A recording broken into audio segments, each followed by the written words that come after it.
When 6-year-old Esther knocked on the steel door of the Devil's Disciples Clubhouse at 9:47 p.m. in Oakland, barefoot and clutching a teddy bear with one eye missing, Mike Reaper Thurston expected trouble, but when she whispered, "He threw my mom on the floor again, and this time she won't wake up," he had no idea that the man who'd beaten her mother unconscious was Oakland PD Detective Jason Malone, a decorated cop running protection for the Sinaloa Cartel, or that saving this little girl would require uniting every rival biker club in the Bay Area to launch a coordinated dawn raid that would expose 17 cartel locations, destroy a corrupt cop's career on live television, and prove that when a child runs to outlaws for help, the Brotherhood doesn't just show up, they go to war.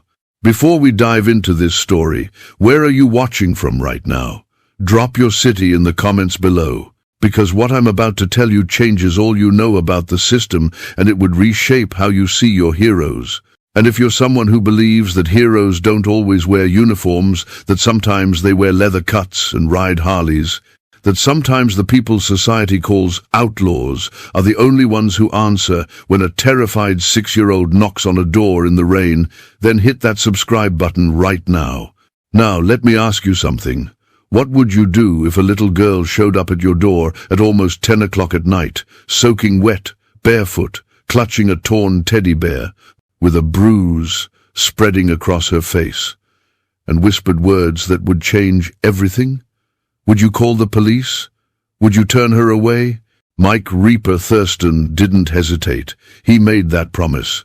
And what happened next shook everyone in Oakland, California. So buckle up. Now let's get into the story. Mike Reaper Thurston never imagined that a Tuesday night in November would be the night a 6-year-old girl in a red hoodie would shatter every rule he'd built his life around and force him to confront the 9-year-old boy. He used to be the one who hid in closets while his stepfather's fists turned his mother's face into a canvas of purple and red. Out of the storm and the darkness came 3 small knocks on a steel door that nobody knocked on uninvited, and when Mike yanked it open expecting trouble, he found something far more dangerous. Innocence wrapped in terror, clutching a teddy bear with one eye missing, whispering words that would ignite a war across Oakland and prove that monsters aren't always the men wearing leather and riding Harleys. Sometimes they wear badges and wedding rings and hide behind smiles that fool everyone except the children who know the truth. The rain hammered the Devil's Disciples Clubhouse like it was trying to break through the roof. Inside, the air was thick with the smell of motor oil, whiskey, and the kind of easy camaraderie that only came from men who'd bled together, ridden together, and trusted each other with secrets they'd take to the grave. 15 bikers sat around scarred wooden tables under dim lights, cards in hand, engines cooling outside, the world beyond the steel door distant and irrelevant. Mike Thurston leaned back in his chair at the head of the table, a whiskey glass in one hand, watching his brothers laugh at Hammer's story about a bar fight in Stockton that ended with 3 cops and a fire extinguisher. "And I swear to God," Hammer was saying, his massive frame shaking with laughter, "the guy tried to climb out the bathroom window, but he got stuck. Knock, knock, knock." The room went silent. Not the comfortable silence of men pausing to listen, the sharp, cold silence of predators sensing something wrong. Nobody knocked on this door. Not uninvited. Not at night. Not in this neighborhood. Mike's hand moved instinctively to the 45 on his hip as he stood. Hammer, 6'4", bald as a cue ball, built like a tank, was already on his feet, moving toward the door with the quiet efficiency of a man who'd cleared rooms in Fallujah. Mike gestured for the others to stay back and stepped to the door himself. He unbolted the lock, yanked the steel door open, and froze. Standing on the concrete step, soaked to the bone, shivering in the rain, was a little girl. She couldn't have been older than 6.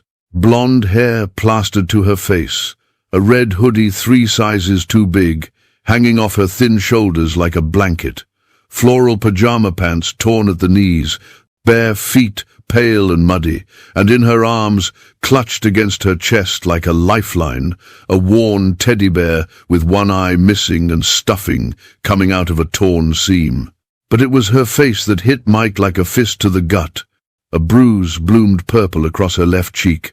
Her lip was split, her eyes wide, terrified, red from crying locked onto his with the kind of desperate hope that made grown men want to burn the world down. For a moment, Mike couldn't move, couldn't breathe, because he knew that, look, he'd worn it himself once. "Please," the little girl whispered, her voice barely audible over the rain. "Please, help my mama." Mike dropped to one knee, rain soaking into his jeans, his voice gentle in a way that surprised even him. "Hey, sweetheart, what's your name?" "Esther." "Esther. That's a pretty name." "I'm Mike." "What happened?" Esther's chin trembled, tears mixed with the rain on her face. "He threw my mom on the floor again." Mike's jaw tightened. "Who did?" "Jason, my stepdad." She swallowed hard, her voice breaking. "He hit her really hard this time. She's not moving. She won't wake up." The words hung in the air like smoke from a gun. Mike felt something crack open inside his chest, something he'd kept buried for 29 years, locked away behind leather and ink and the kind of violence that kept people at a distance. Thud, thud, thud, his mother's body hitting the kitchen floor. "Stay in your room, Mikey. Don't come out. Don't make a sound." 9-year-old Mike crouched in his closet, hands over his ears, tears streaming down his face, listening to his stepfather's boots on the hardwood, his mother's screams, the sickening sound of fists meeting flesh. And he did nothing, because he was small and scared and helpless. Mike blinked hard, forcing the memory back down. But he wasn't 9 anymore. And this time, he could do something. He stood slowly, his voice steady but cold. "Where's your house, Esther?" "2 blocks, the blue one with the broken fence." Mike turned to the room. Every biker was on his feet now, the easy laughter gone, replaced with something darker and far more dangerous. "Hammer, Doc, with me, now." Hammer grabbed his cut from the back of a chair, his expression grim. "On it, Prez." Doc, a man in his 50s with silver hair, a calm face, and hands that had stitched more wounds than any ER surgeon, was already pulling a medical kit from the supply closet. "I'm ready." Mike looked at the others. "Ghost, pull up property records for a blue house 2 blocks south with a broken fence. Get me a name. The rest of you, stay on standby. If we need backup, you move fast." A thin man with glasses and a laptop already open nodded. "On it." Mike turned back to Esther, who stood shivering in the doorway, her small frame dwarfed by the storm and the weight of what she'd just told him. He shrugged off his leather jacket, the one with the Devil's Disciples patch on the back, the one that had seen more fights than he could count, and wrapped it around her shoulders. It swallowed her whole, but it was warm and dry and smelled like leather and safety. "Esther," Mike said, kneeling again so they were eye to eye. "I need you to listen to me, okay?" She nodded, gripping his jacket with both hands. "My friends and I are going to go get your mama. We're going to make sure she's safe. But I need you to stay here with the guys. They're going to take care of you. Can you do that?" Her voice was so small it nearly broke him. "Will you bring her back?" Mike placed both hands on her tiny shoulders, his voice as steady and certain as a promise carved in stone. "I swear to God, Esther, we're going to get your mama. And the man who hurt her, he's never going to touch either of you again." Esther's lip trembled. "Promise?" "Promise." She nodded, tears spilling over again, and threw her arms around his neck. Mike held her for a moment, this tiny, broken, brave little girl who'd run through a storm to the only place she thought could help, and felt something shift inside him. He'd spent his whole life convinced he was a monster. But maybe monsters were the men who hurt little girls and their mothers. And maybe the men who stopped them were something else entirely. He stood, turning to one of the younger prospects. "Get her dry clothes, food, hot chocolate, whatever she needs, and nobody leaves her alone. You hear me?" "Yes, Prez." Mike looked at Hammer and Doc. "Let's move." Hammer grabbed a tire iron, Doc grabbed his kit. Mike grabbed his rage and shoved it down deep where it wouldn't get in the way of doing this right. As they headed for the door, Esther called out, her voice trembling but hopeful. "Mike?" He turned. She held out her teddy bear, the one with the missing eye and the torn seam. "Take him, so you won't be scared." Mike walked back, took the bear gently, and tucked it into the inner pocket of his vest. "Thank you, Esther. I'll keep him safe." And then Mike Reaper Thurston stepped out into the rain, his VP and his medic beside him, and walked toward a house 2 blocks away where a woman lay unconscious and a man who wore a badge thought he was untouchable. He was about to learn otherwise, because when a little girl knocks on a biker's door and says, "He threw my mom on the floor again," the only acceptable response is war. And the devil's disciples were very, very good at war. The house sat on the corner of 24th and Foothill in Oakland's Fruitvale district, a small blue bungalow with peeling paint, a chain-link fence hanging off its hinges, and a porch light that flickered like a dying heartbeat. Mike, Hammer, and Doc stood in the rain across the street, engines idling, watching the windows. Lights on, no movement. Doors cracked open, Hammer muttered, his hand resting on the tire iron tucked into his belt.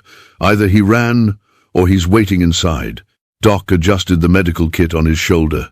If she's been unconscious this long, we're looking at traumatic brain injury, maybe internal bleeding. We need to move fast. Mike's jaw tightened. "Let's go." They crossed the street in silence, boots splashing through puddles, rain hammering their cuts. Mike pushed the door open slowly, the hinges creaking. The smell hit him first. Blood, copper and iron, thick in the air. The living room was small, worn couch, coffee table covered in empty beer bottles, a TV playing some late-night infomercial on mute.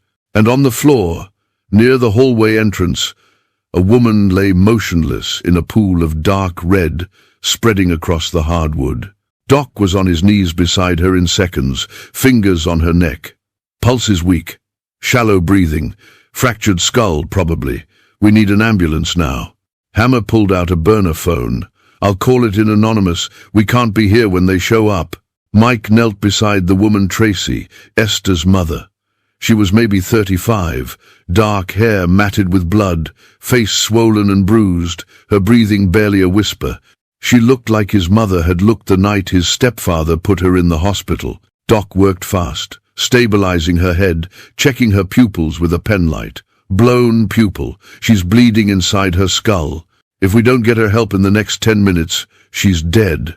"Where's the bastard who did this?" Hammer growled, scanning the house.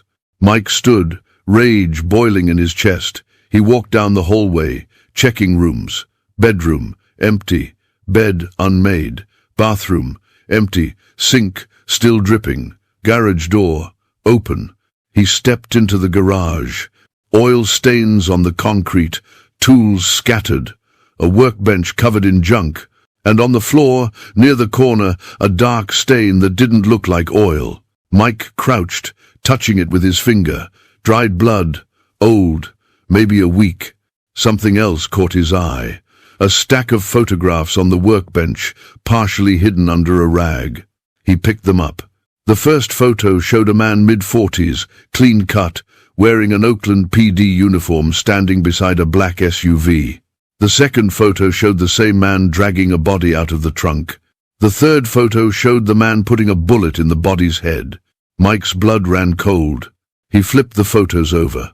On the back, in shaky handwriting, "If anything happens to me, give these to the FBI. Tracy." "Mike!" Doc's voice urgent. "Ambulance is 2 minutes out. We gotta go." Mike pocketed the photos and jogged back to the living room. Hammer was already wiping down surfaces they'd touched. Doc was giving Tracy one last check. "She gonna make it?" Mike asked. "If they hurry," Doc said grimly. Sirens wailed in the distance, growing louder. Mike looked at Tracy one more time, this woman who'd been beaten, who'd witnessed a murder, who'd been too terrified to run until her daughter did it for her. "We're not done here," Mike said quietly. "Not by a long shot." Hammer frowned. "What'd you find?" Mike pulled out the photos. "Her husband's not just an abuser. He's a dirty cop, and she's got evidence that could put him away for murder.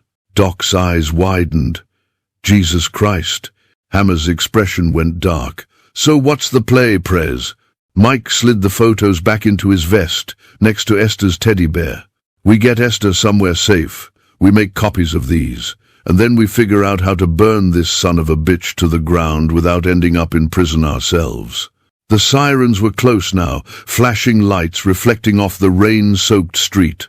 Mike, Hammer, and Doc slipped out the back door, cut through the neighbor's yard, and disappeared into the Oakland night. Behind them, paramedics rushed into the house. But Tracy's real Jew rescue had already begun. Because the devil's disciples didn't leave women and children to die. And when they made a promise to a 6-year-old girl, they kept it. Ghost sat hunched over 3 laptop screens in the back room of the Devil's Disciples Clubhouse, his fingers flying across the keyboard, the blue glow of the monitors reflecting off his glasses. Mike stood behind him, arms crossed, jaw tight. Hammer paced like a caged animal. Doc cleaned blood off his hands with a wet rag.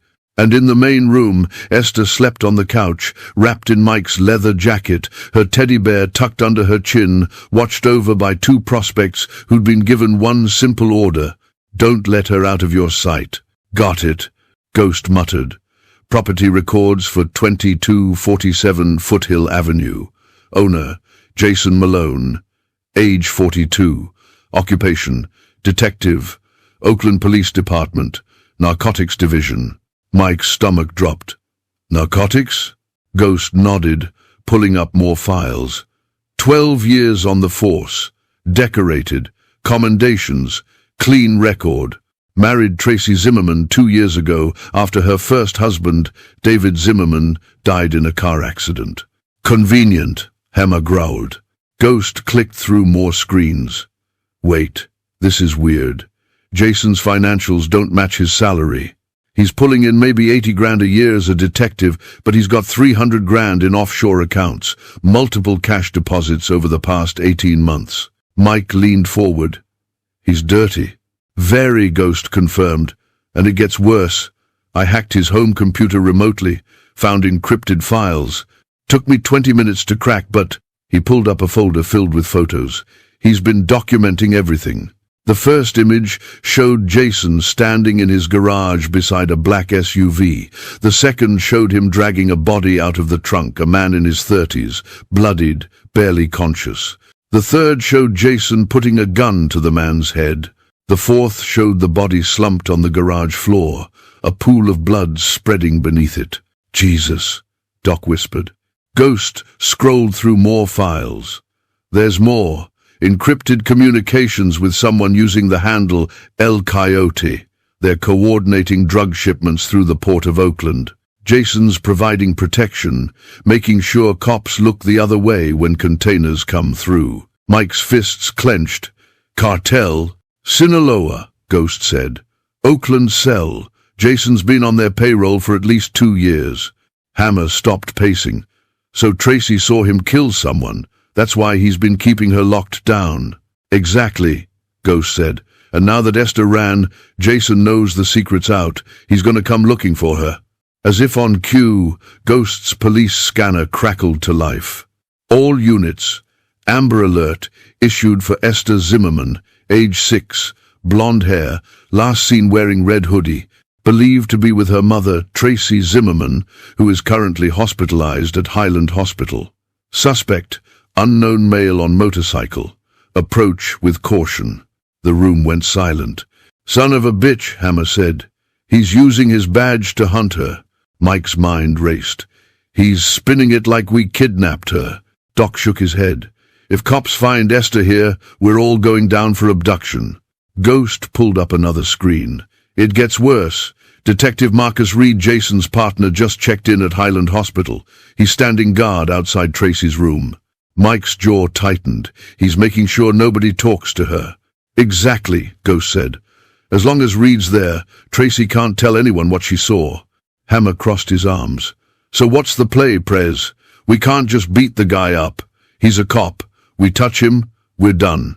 Mike stared at the photos on the screen, Jason dragging a body, Jason pulling the trigger, Jason covered in blood. Evidence. That's what they needed. Not violence, not revenge. Evidence. Ghost, Mike said slowly. Can you make copies of everything on Jason's computer? Every file, every photo, every message. Already done.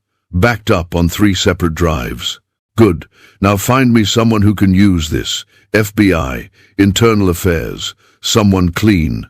Ghost's fingers flew across the keyboard. There's an investigative journalist at the Oakland Tribune. Carla Mendez. She's been covering police corruption for years. Won awards for it. She's got a reputation for protecting sources. Mike nodded. Get her contact info. We're gonna need her. Hammer frowned. You really think we can take down a cop with evidence? The system protects its own. Not if we make it public, Mike said. Not if we do it right. Jason's got power because he's got a badge and connections. But if we expose him, if we show the world what he is, he's got nothing. Doc looked at Mike. And what about Esther? Mike glanced toward the main room where the little girl slept. Safe for now, but not for long. We move her. Somewhere Jason can't find her. Somewhere his cop buddies can't reach. Where? Hammer asked. Mike's expression hardened. Somewhere protected by more than just us. He looked at Ghost. Pull up the contact list for every MC in the Bay Area. Iron Wolves, Wildcards, Road Kings, all of them.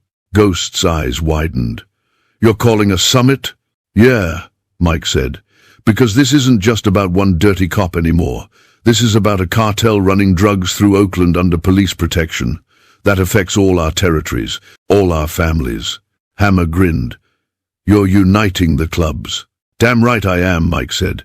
Jason Malone thinks his badge makes him untouchable. He's about to learn that in Oakland there's something stronger than the law. What's that? Doc asked. Mike's voice was cold as winter. Brotherhood. Highland Hospital sat on 14th Avenue in East Oakland, a sprawling complex of white buildings and emergency lights that had seen more gunshot wounds, overdoses, and broken bodies than any ER in the Bay Area. Mike stood in the parking lot at 2 a.m., rain still falling, staring up at the 4th floor where Tracy Zimmermann lay unconscious in a bed with a fractured skull and a cop standing guard outside her door. Beside him, Hammer cracked his knuckles. I could take Reed. One punch, he'd never see it coming. And then what? Mike said. You get arrested for assaulting a police officer. Jason spins it like we're the bad guys. Esther ends up in the system where his people can get to her. Hammer sighed. So what's the play? Mike pulled out his phone and dialed Ghost. You got eyes on Reed? Ghost's voice crackled through the speaker. Yeah. He's been standing outside Tracy's room for 3 hours. No breaks. No bathroom, no coffee. He's locked down tight. Can she talk? Mike asked. Not yet. Doctors wired her jaw shut. Even if she wakes up, she can't say a word. Mike cursed under his breath. Jason's smart. He's keeping her silent and isolated. There's more, Ghost said. I pulled Reed's file. He's been Jason's partner for 6 years. Same corruption, red flags, offshore accounts, cash deposits. They're both dirty. Mike leaned against his bike, rain dripping off his cut. So we can't get to Tracy. We can't beat up Reed. We can't go through normal channels because the cops protect their own. Sounds about right, Hammer muttered. Mike's phone buzzed. Another call coming in, unknown number. He answered. Yeah? A woman's voice, sharp, professional, cautious. Is this Mike Thurston? Who's asking? Carla Mendez. Oakland Tribune. I received an encrypted email an hour ago with files allegedly showing Oakland PD Detective Jason Malone executing a man in his garage and coordinating with the Sinaloa Cartel. The email said you could verify the source. Mike's pulse quickened. Ghost worked fast. I can. Then we need to meet. Tonight. Somewhere public. Mike thought for a moment. Denny's on Hagenberger. 30 minutes. I'll be there. She hung up. Hammer raised an eyebrow. We trusting a reporter? We're trusting evidence, Mike said. And right now, evidence is the only weapon we've got. Carla Mendez sat in a corner booth at the Denny's, a laptop open in front of her, a cold cup of coffee beside it. She was mid-40s, sharp eyes, graying hair pulled back, wearing a blazer over a t-shirt. She looked up when Mike and Hammer walked in.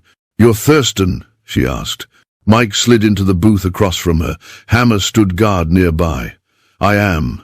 Carla studied him for a moment, taking in the leather cut, the tattoos, the hard face that had seen violence and delivered it.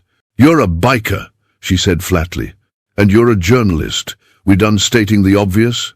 Carla smirked. "Fair enough." She turned her laptop around. "I've been going through these files. If they're real, and my forensic guy says they are, this is the biggest corruption scandal Oakland PD has seen in 20 years. "They're real," Mike said. "I pulled them from Jason Malone's home computer." "Which makes them illegally obtained," Carla said. "Inadmissible in court." Mike leaned forward. "I don't care about court. I care about stopping him." Carla closed her laptop. "Why?" "Because he beat his wife into a coma. Because he's hunting a 6-year-old girl who witnessed his crimes. And because if we don't stop him, she ends up dead or worse." Carla was quiet for a long moment. Then she said, "I can't publish stolen evidence without corroboration. But if Tracy Zimmermann wakes up and testifies, if she's willing to go on record, I can break this story wide open." "She can't talk," Mike said. "Jaws wired shut, and Jason's got his partner guarding her room so nobody can get near her." Carla frowned. "Then we're stuck." "Not yet," Mike said. "What if we force Reed's hand? Make it impossible for him to stay there without answering questions?" "How?"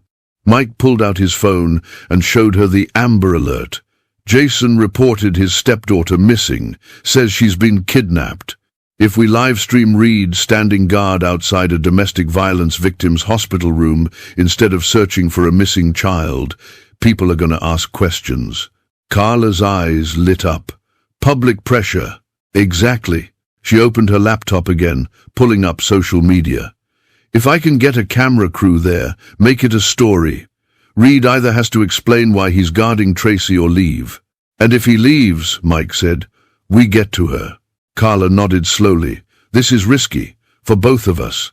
"Yeah," Mike said, "but it's the only move we've got." Carla extended her hand. "You get me access to Tracy when she wakes up, and I'll burn Jason Malone's career to the ground." Mike shook her hand. "Deal." Back at the clubhouse, Esther was still asleep. Mike sat beside her, watching her chest rise and fall, Esther's teddy bear still tucked under his arm. Hammer leaned against the doorframe. "You think this'll work?" "It has to," Mike said quietly. "And if it doesn't?" Mike looked at Esther, this tiny, brave girl who'd run through a storm to the only place she thought could help.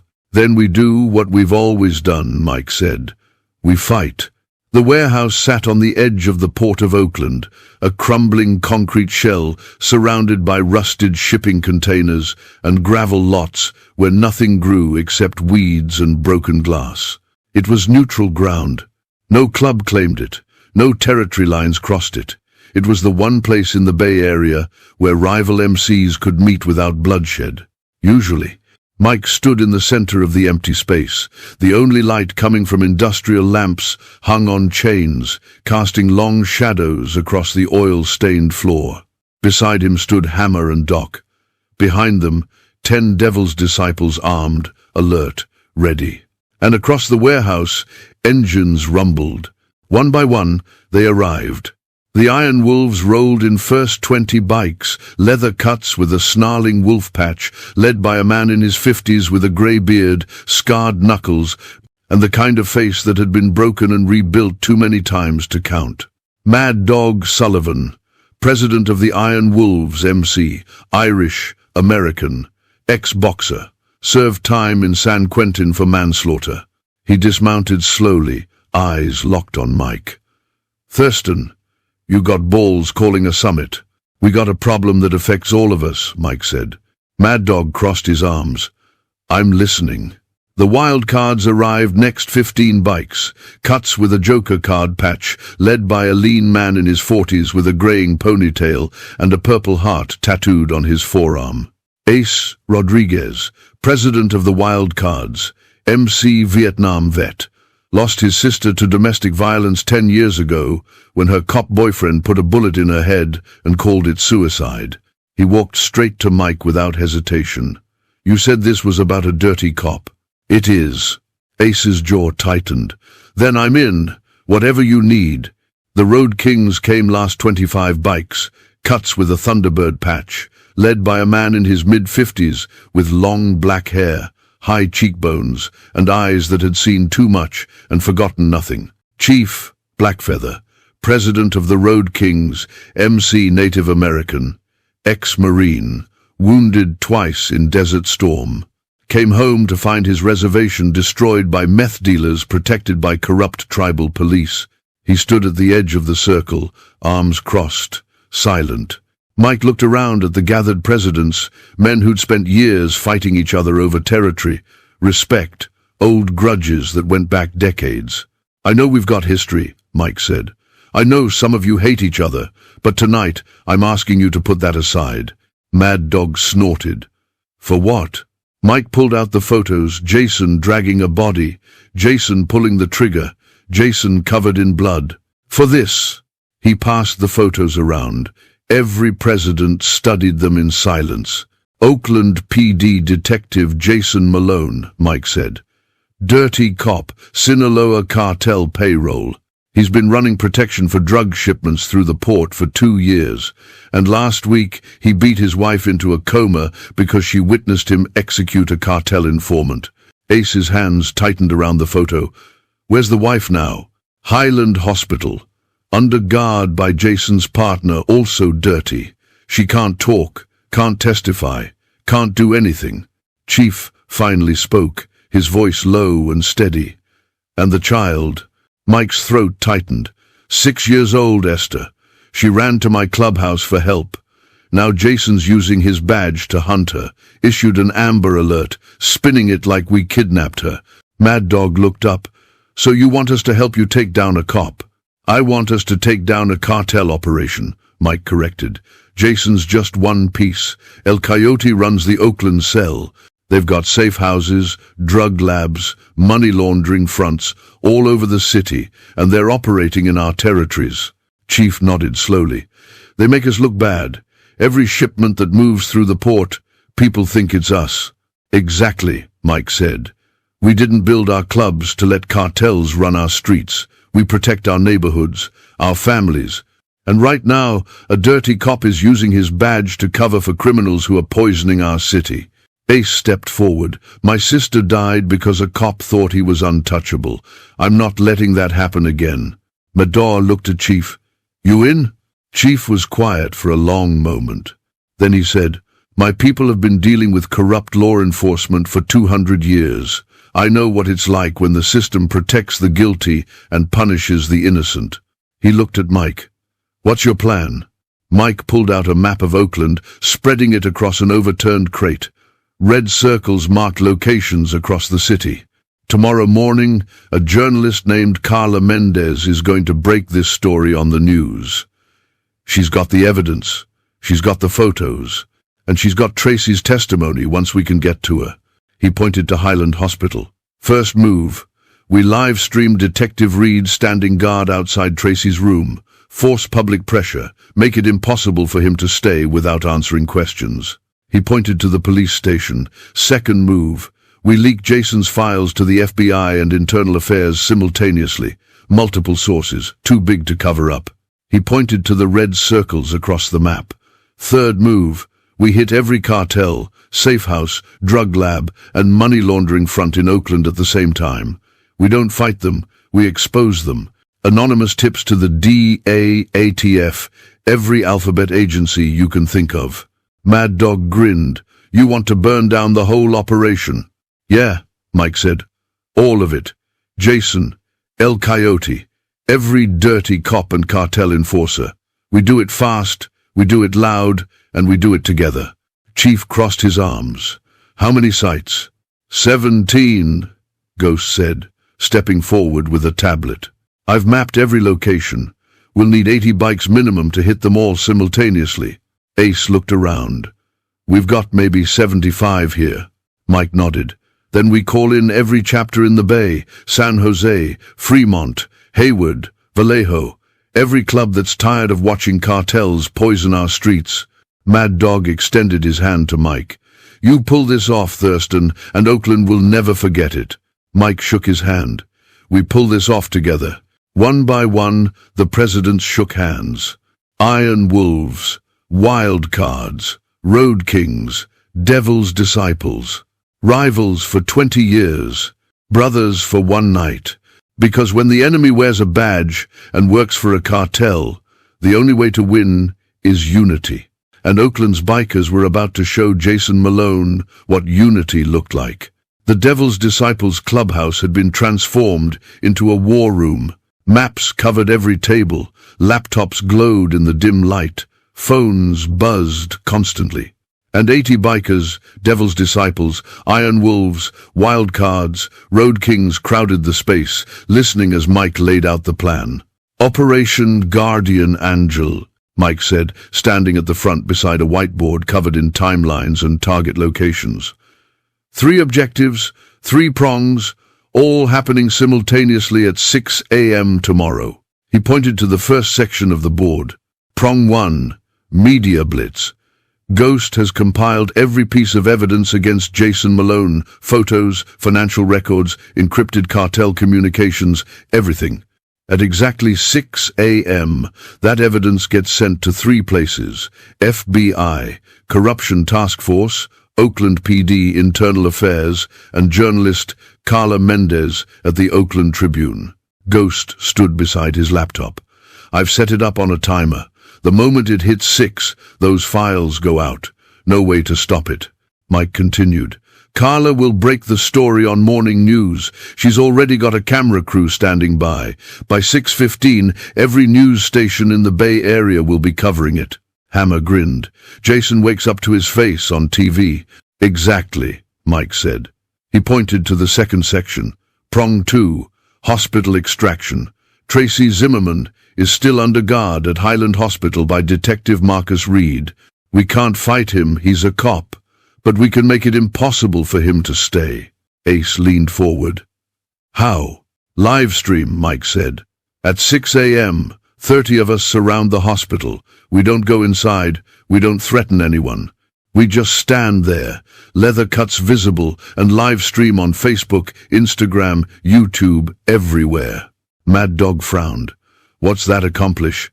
Public pressure, Mike said. We caption it. Why is Detective Marcus Reed guarding a domestic violence victim instead of searching for missing 6-year-old Esther Zimmermann? The Amber Alert is still active. Jason reported her kidnapped. Reed should be out looking for her, not standing guard. Carla Mendez's voice came through a speakerphone on the table. I'll have my camera crew there. The moment the live stream starts, I'll be on air asking the same question. Oakland PD will have no choice but to pull Reed. Mike nodded. And the moment Reed leaves, FBI takes custody of Tracy. She's a witness in a federal corruption case now. They'll protect her. Chief crossed his arms. And prong 3. Mike pointed to the map covered in red circles. 17 cartel locations across Oakland. Drug labs, money laundering fronts, safe houses. We hit all of them at once. Mad Dog raised an eyebrow. You want us to raid them? No, Mike said. We don't touch anything. We just make sure the DAATF and FBI know where they are. Ghost pulled up a screen showing pre-written anonymous tips. I've already drafted the messages. The moment prong 1 hits, these tips go out. By 6:30 a.m., federal agents will be kicking down doors all over Oakland. Ace smiled. El Coyote's entire operation gets dismantled in one morning. That's the plan, Mike said. The room was silent for a moment. Then Mad Dog stood. I'm in. Iron Wolves are in. Ace nodded. Wildcards too. Chief stood slowly. Road Kings ride at dawn.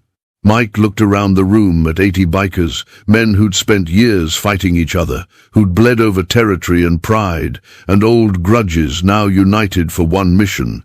"This isn't about revenge," Mike said quietly. "This is about protecting a 6-year-old girl who ran through a storm looking for help. This is about making sure no other woman ends up like Tracy. And this is about proving that brotherhood means something." He paused, his voice stronger now. "Tomorrow morning, Oakland wakes up and sees what we really are. Not criminals, not gangs, protectors, brothers. And when a child needs help, we show up." Hammer raised his fist. "For Esther!" The room erupted. "For Esther!" Across town, in a 2-story house in the Oakland Hills, Jason Malone sat in his kitchen, drinking whiskey at 3 a.m., staring at his phone. No word from Reed, no sign of Esther, no leads. The Amber Alert had been active for 12 hours. Every cop in the Bay Area was supposedly looking for her. But Jason knew the truth. She was with the bikers, and bikers didn't give up their own. He poured another drink, his hand shaking slightly. Tracy had seen too much. She knew about the execution. She knew about the cartel. She knew everything. And if she woke up and talked, his life was over. His phone buzzed. "Unknown number." He answered. "Yeah?" A distorted voice, electronically altered. "Detective Malone, tomorrow morning the world learns what you are. Sleep well." The line went dead. Jason stared at the phone, his pulse racing. Someone was coming for him, and for the first time in his career, his badge couldn't protect him. At the Devil's Disciples Clubhouse, Mike sat beside Esther, who was still asleep on the couch. He reached into his vest and pulled out her teddy bear, tucking it back under her arm. "We're gonna get your mama," he whispered. "I promised you, and I keep my promises." Hammer appeared in the doorway. "Bikes are ready. Crews are assigned. Ghost has the timers set." Mike stood. "Then let's finish this." Because in 6 hours, Oakland would learn that when bikers make a promise to a child, they don't just keep it. They go to war for it. The sky over Oakland was still dark when the engines started. 4:30 a.m. Fruitvale District, Devil's Disciples Clubhouse. 80 motorcycles lined the street. Devil's Disciples, Iron Wolves, Wildcards, Road King's engines idling in perfect sync, a sound that vibrated through the pavement and into the bones of anyone within a mile. Mike stood at the front, his cut gleaming under the streetlights, Esther's teddy bear still tucked in his vest. Beside him, Hammer checked his phone. "Ghost says timers are set, 6 a.m. on the dot." Ace pulled up on his Harley. "Wildcards are ready, 15 bikes to Highland Hospital." Mad Dog revved his engine. "Iron Wolves are hitting the safe houses on International Boulevard." Chief nodded. "Road Kings are covering East Oakland. Nobody moves without coordination." Mike looked at his watch. 5:45 a.m. 15 minutes, he said. "We move in formation. No violence, no confrontation. We're not criminals, we're protectors." He raised his voice so every biker could hear. "Today, Oakland wakes up and sees who we really are. Not the monsters the news makes us out to be. Not the thugs the cops want everyone to believe. We're fathers, brothers, veterans. And when a child needs help, we show up." He paused, his voice dropping lower. Jason Malone thought his badge made him untouchable. He thought he could beat his wife, hunt a child, and get away with it because he had power. Mike's jaw tightened. But power doesn't come from a badge. It comes from the people standing beside you when everything goes to hell. And right now, 80 brothers are standing with Tracy and Esther. Engines roared in response. "Let's ride," Mike said. 6 a.m., Highland Hospital. 30 motorcycles surrounded Highland Hospital, parked in perfect formation across the parking lot. Mike stood at the front, phone in hand, live streaming to Facebook. "Good morning, Oakland. My name is Mike Thurston, president of the Devil's Disciples Motorcycle Club. We're here at Highland Hospital, where Tracy Zimmermann, a domestic violence survivor, is being held under guard by Oakland PD Detective Marcus Reed. He panned the camera toward the 4th floor. Detective Reed has been standing outside her room for 18 hours, not searching for 6-year-old Esther Zimmermann, who's been missing since yesterday, not investigating, just guarding. The camera panned back to Mike. Why? What's he protecting? Who's he protecting? Tracy Zimmermann is a victim, not a suspect. So why is a cop guarding her instead of helping find her daughter? The live-streamed counter climbed. 500 viewers. 1,000. 2,000. 500. Comments flooded in. Where's the missing girl? Why isn't he out searching? Something's wrong here. Carla Mendez's news van pulled into the parking lot. Camera crew jumped out. She went live on Channel 2. This is Carla Mendez reporting from Highland Hospital, where members of several Oakland motorcycle clubs are asking why Detective Marcus Reed is guarding a domestic violence victim instead of searching for missing child Esther Zimmermann. 6:05 a.m. Oakland PD. Internal Affairs. Ghosts files hit inboxes across the department. Photos of Jason dragging a body. Financial records showing offshore accounts. Encrypted messages with El Coyote. Phones started ringing. 6:07 a.m. FBI Oakland Field Office. Special Agent Linda Torres opened her email and froze.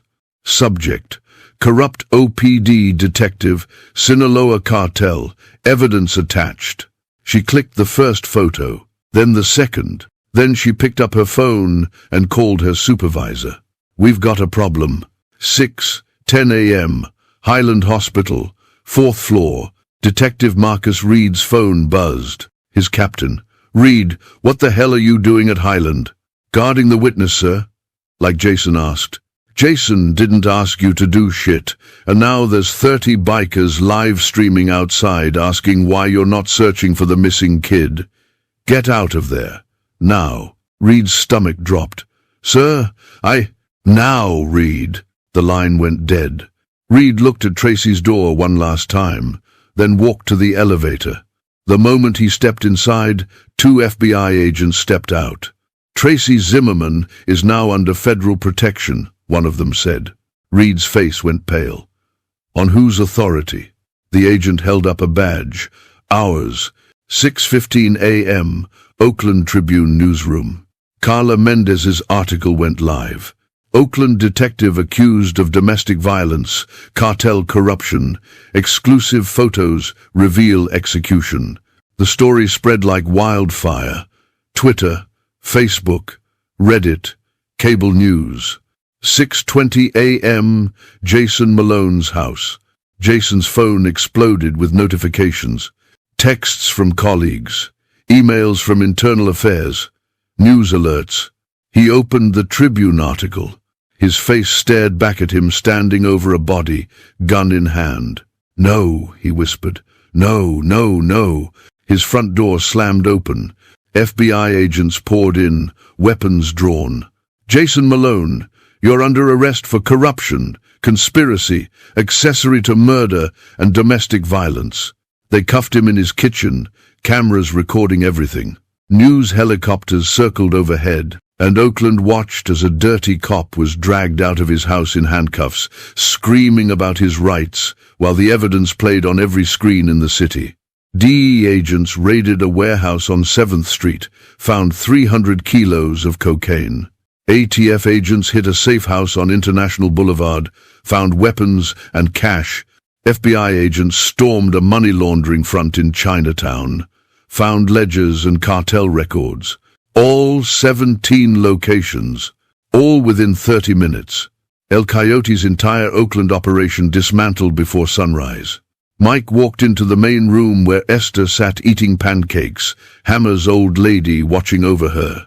Mike, Esther jumped up, running to him. Did you get my mama? Mike knelt down, smiling for the first time in days. Yeah, sweetheart, we got her. She's safe now, and the bad man can't hurt her anymore. Esther threw her arms around his neck. Thank you, thank you, thank you, Thank you. Mike held her tight, his throat aching. Because this was why Brotherhood mattered. Not territory, not reputation, not pride. Protecting a child who had nowhere else to go. And when the sun rose over Oakland that morning, 80 bikers stood together and proved that sometimes the outlaws are the only ones who show up when the system fails. The Alameda County Courthouse stood on Fallon Street in downtown Oakland, a towering stone building that had seen decades of trials, verdicts, and justice served in measured doses. Today, it would see something different. Mike sat in the gallery beside Hammer, Doc, and 20 other Devil's disciples, all wearing their cuts, arms crossed, watching as Jason Malone was led into the courtroom in an orange jumpsuit and chains. Gone was the confident detective with the badge and the gun. In his place was a man who'd lost everything. His career, his freedom, his power. The judge, a stern woman in her 60s named Patricia Huang, looked down from the bench. Mr. Malone, you are charged with 47 counts including domestic violence, aggravated assault, conspiracy to commit murder, corruption, and racketeering. How do you plead? Jason's lawyer stood. Not guilty, Your Honor. The gallery erupted in murmurs. Judge Huang slammer here Gaul. Order.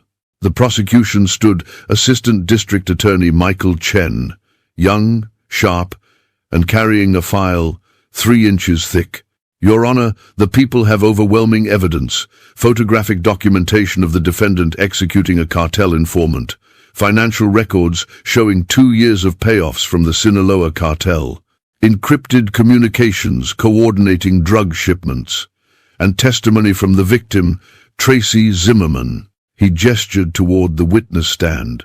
Tracy walked in slowly, her jaw still wired shut, her face still bruised, but her eyes, those eyes, were clear and defiant. She couldn't speak, but she'd written everything down.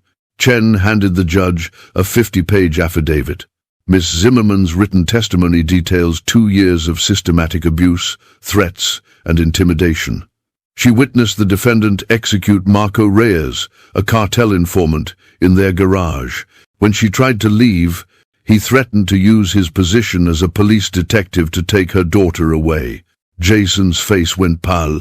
The judge read the affidavit in silence. Then she looked at Jason with the kind of cold contempt reserved for monsters who hide behind badges. Bail is denied. Trial is set for 60 days from today. Jason's lawyer protested. Your Honor, my client is a decorated... Your client, Judge Huang interrupted, is accused of murder, corruption, and domestic violence. He will remain in custody until trial. She slammed her gavel. Bailiffs led Jason away. As he passed Mike, their eyes met. Jason's voice was low, venomous. This isn't over. Mike leaned forward. Yeah, it is. The jury deliberated for 4 hours. When they returned, the foreman stood. On the charge of domestic violence, guilty. Tracy closed her eyes, tears streaming down her face. On the charge of conspiracy to commit murder, guilty. Esther, sitting beside Mike in the gallery, squeezed his hand. On the charge of corruption, guilty. The courtroom erupted in applause. Judge Huang slammed her gavel. Order! Mr. Malone, you are sentenced to 35 years in the California Department of Corrections without possibility of parole. Jason slumped in his chair. And in that moment, Mike felt something he hadn't felt in years. Peace. The clubhouse looked different now. Half of it was still the same leather, motorcycles, Brotherhood. But the other half had been transformed. Painted walls, new furniture, a play area for kids, a counseling office, a resource center with pamphlets about domestic violence shelters, legal aid, therapy services. A sign above the door read, "The Guardian Angels Project, a safe haven for families in need." Mike stood in the main room, watching as Tracy, healthy now, her jaw healed, her bruises faded, helped organize donation boxes with other volunteers. Esther ran past, laughing, chasing another kid through the play area. Hammer walked over, grinning. Never thought I'd see the day the devil's disciples ran a community center. Mike smiled. We're not running it, we're protecting it. There's a difference. Doc appeared with a clipboard. We've got 3 families staying in the safe rooms this week, 2 more on the waiting list. Mike nodded. Make it work. Nobody gets turned away. Ace walked in, followed by Mad Dog and Chief. Heard you guys were doing something good, Ace said. Wildcards want in. We'll staff the resource center on weekends. Mad Dog crossed his arms. Iron Wolves will handle security. Make sure nobody messes with the families here. Chief nodded. Road Kings will donate bikes for charity auctions, raise funds. Mike looked around at the president's former rivals, now brothers. We started this to save one little girl, Mike said quietly. Didn't think it'd turn into this. Ace smiled. You showed Oakland what we really are. Now they're asking for help instead of running from us. Mad Dog clapped Mike on the back. You did good, Thurston. Chief simply nodded. Esther's testimony at the city council meeting changed everything. People saw that bikers don't just talk about protecting families. We do it. That evening, Mike sat on the porch of the clubhouse, watching the sun set over Oakland. Esther walked out, carrying her teddy bear. Mike? He looked down. Yeah? Sweetheart? She climbed into his lap. Are you my dad now? Mike's throat tightened. He'd been thinking about that question for months. Tracy had asked him the same thing 2 weeks ago. Would you consider fostering Esther? I'm getting back on my feet, but she needs stability, and she trusts you. Mike had said yes without hesitation. The paperwork was almost done. He looked at Esther, this brave, beautiful little girl who'd run through a storm to the only place she thought could help. If you'll have me, Mike said quietly. Esther smiled, the kind of smile that made everything worth it. Yeah, she whispered. I'd like that. Mike wrapped his arms around her, holding her close. And for the first time in his life, Mike Reaper, Thurston didn't see a monster in the mirror. He saw a father 1 year later. The morning sun broke over the Oakland hills, casting golden light across the city, a city that had seen violence, corruption, and pain, but also resilience, brotherhood, and hope. Mike Reaper. Thurston stood on the porch of a small house in the Diamond District, a cup of coffee in one hand, watching Esther, now 7 years old, tie her shoes, her backpack already on, her blonde hair pulled back in a ponytail. You ready for school? Mike asked. Esther looked up, grinning. Yeah, Mrs. Parker said we're doing art today. I'm going to paint you and Mama. Tracy stepped out of the house, healthy and smiling, carrying Esther's lunch. Don't forget this, baby. Esther grabbed the lunch and hugged her mom. Thanks, Mama. Mike and Tracy had worked out a co-parenting arrangement 6 months ago. Esther stayed with Mike during the week, with Tracy on weekends. It was unconventional, but it worked, because both of them loved her, and both of them had been saved by her courage. Mike walked Esther to the corner where the school bus waited. Other kids waved, parents smiled. Nobody looked at Mike with fear anymore. They looked at him with respect, because a year ago he'd proven that bikers weren't the monsters the world thought they were. They were protectors. Esther climbed onto the bus, then turned back. Love you, Mike. Love you too, kiddo. The bus pulled away, and Mike stood there for a moment, coffee in hand, watching it disappear round the corner. His phone buzzed. Hammer. Summit tonight. 7 p.m. Clubhouse. Big news. Mike smiled and headed back to his bike. The main room was packed, not just with Devil's Disciples, but with Iron Wolves, Wildcards, Road Kings, and a dozen other clubs from across the Bay Area. 80 bikers standing shoulder to shoulder. Mad Dog stood at the front. A year ago, we came together to take down a dirty cop and a cartel. Today, we're here to celebrate what came after. He gestured to a banner hanging on the wall. The Guardian Angels Project, 1 year anniversary. Ace stepped forward. In the past year, the Guardian Angels Project has helped 73 families escape domestic violence. We've provided shelter, legal aid, therapy, job training, and protection. Chief added, We've partnered with Oakland PD's new community liaison program. Cops and bikers working together. Never thought I'd see the day. Hammer grinned. And we've raised over $200,000 through charity rides and auctions. Every dollar goes back into the community. Mike stood, looking around the room at the brothers who'd stood beside him when everything was on the line. A year ago, a little girl knocked on our door and changed everything. She reminded us that brotherhood isn't just about riding together or fighting together. It's about showing up when someone needs help. He paused, his voice stronger now. Esther didn't just save her mother. She saved all of us. She gave us purpose.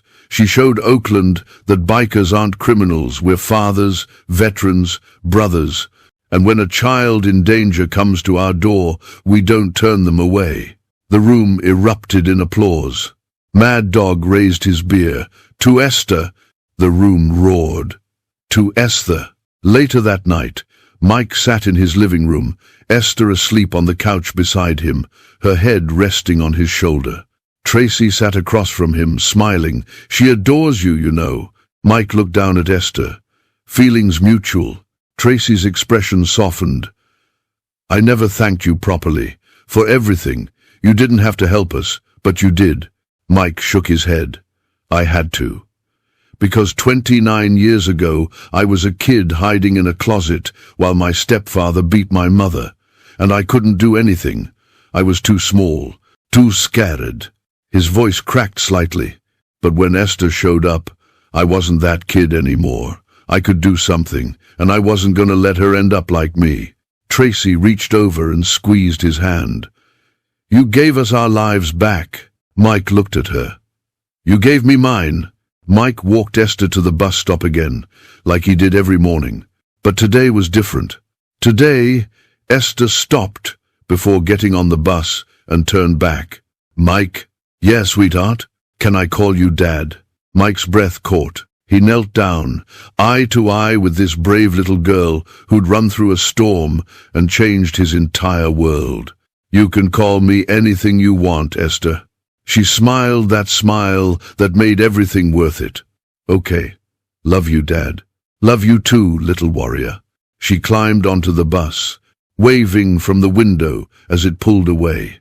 And Mike stood there, tears in his eyes, watching her go. Because a year ago, he'd been a biker who thought he was a monster. Today, he was a father. And that little girl in the red hoodie, the one who knocked on his door in the rain and whispered, "He threw my mom on the floor again," had given him something he never thought he'd have, a family. The Guardian Angels project had expanded to 3 locations across Oakland. Over 500 families helped. Partnerships with law enforcement, social services, and veteran organizations. National recognition. And at the center of it all was a 12-year-old girl named Esther, who stood on stage at a city council meeting, speaking into a microphone. My name is Esther Thurston. 5 years ago, my stepdad hurt my mom. I was scared. I didn't know what to do, so I ran to the only place I thought could help, a biker clubhouse. She looked at Mike, who sat in the front row, wearing his leather cut with pride. People think bikers are scary. But they're not. They're protectors. They saved my mom. They saved me, and now they're saving hundreds of other families. She paused, her voice strong and clear. When I grow up, I want to be just like them, because family isn't blood, it's the people who show up when you need them most. The room erupted in applause, and Mike Reaper Thurston, former Marine, Devil's Disciples president, and father to the bravest little girl he'd ever met, stood and clapped with everyone else. Because 5 years ago, 3 small knocks on a steel door had changed everything. And Oakland would never forget the little girl in the red hoodie who taught a city that sometimes the outlaws are the only ones who show up when the system fails.